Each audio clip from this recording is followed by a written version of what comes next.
Steak tartare is something I only thought restaurants were allowed to make. A home cook would never typically make it themselves, but why not? Why do we think it's hard to make at home? How hard is it really to make? And why don't we just casually make it for our friends and family? Well, I got all the answers for you because today we're making steak tartare. I'll show you what kind of steaks to use, how to prep it along with the other ingredients, and together we'll discover how easy it is to make at home. So follow along and let's get to cooking. Okay, so we're making some steak tartare, which honestly seems like something only restaurants can do, but it is a pretty simple process. So let's see how it turns out. And we started off by first grabbing our steak. Now I got here a Filot Mignon, which is a tenderloin, which steak tartare is traditionally made from.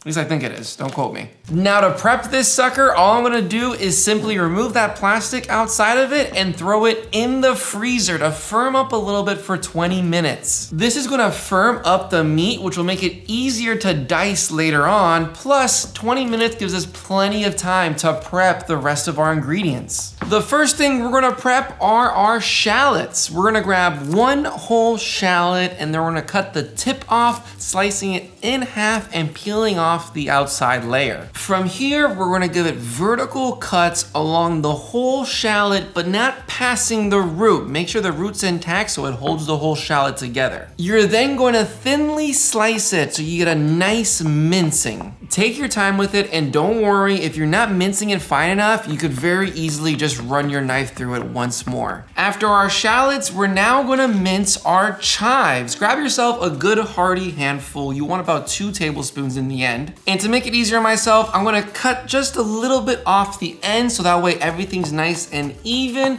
And now I'm just gonna start mincing it, going through the whole chives. Take your time with it. I know chopping chives can be a little tricky sometimes for beginners, but it's a great exercise nonetheless for everyone. Once we're done with our chives, we're now gonna move on to our Gherkin pickles. And if you don't like pickles, you don't have to put it in there, but I do think the acidity it brings to this dish really makes a big difference here. Now to prep it, we're gonna grab 4 pickles and then with our knife, we're gonna just give it nice little slices along the whole pickle. Once I'm done slicing them, I'm then gonna stack all the pickles together and then give it a nice mincing through. You can do it in sections if this is too many pickles for you to handle, but I just did it all at once because I guess I can handle a lot of pickles. Oh, it's so stupid of me to say. Now you're gonna continue going at it with your knife until you get nice little tiny minced pickles. Now the last thing we're gonna mince are our capers. We're gonna grab 2 tablespoons or 22 grams of capers that have been dried or drained, and then we're gonna just run our knife through it until we get a rough chopping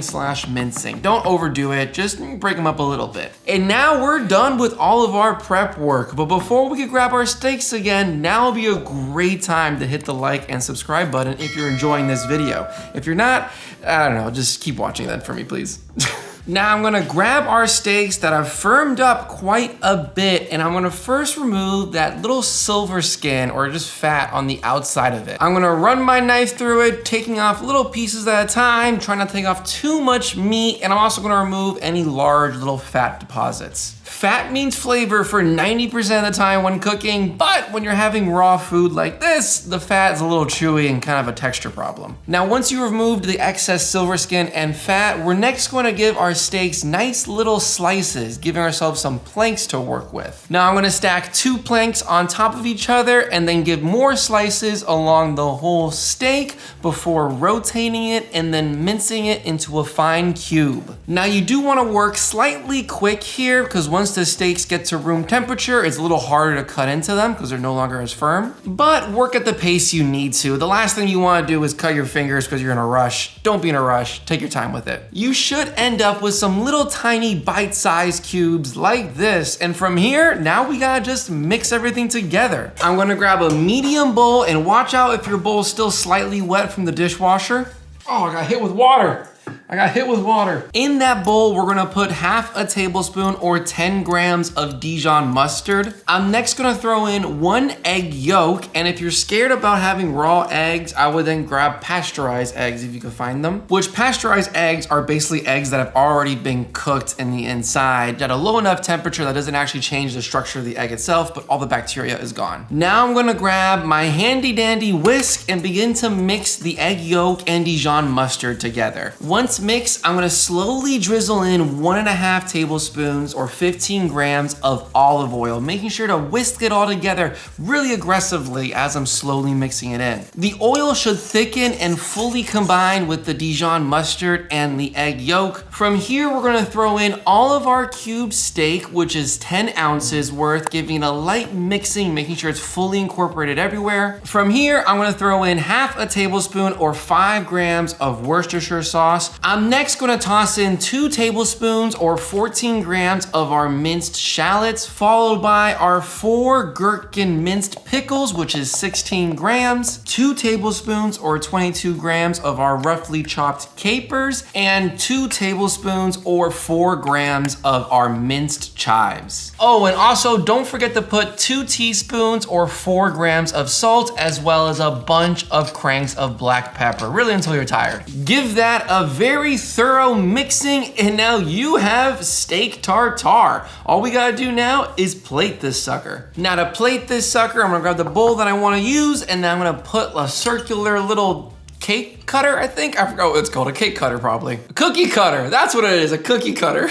I'm then gonna stuff that cookie cutter with all of our steak. And then once it's fully filled to the rim, I'm gonna slide the cookie cutter out, and boom, you have a perfect steak tartare. So good, it impressed me. Now to finish this up, I'm gonna put a few extra chives on top, and I experimented putting some bread around it, but I thought it didn't look as good. And that's it. You now have an amazing steak tartare. It looks good. It's paired with some nice crispy bread on the edges there. Only one thing left to do is give it a taste. It feels a bit weird and freaky to be eating this just from grocery store meat. It tastes actually really good. I'm definitely gonna give this a shot with some family and friends one day and see how they like it. But right now, I'm very pleased with this. I'm gonna say yes, a home cook can absolutely make beef tartare at home. I hope you guys enjoyed this video. I hope you learned something new today, because I sure did. If you want to support the channel, please hit the like and subscribe button. If you want to see another video similar to this, I'm linking it right here down below. Thank you very much for your time, and have a wonderful rest of your day. Deuces.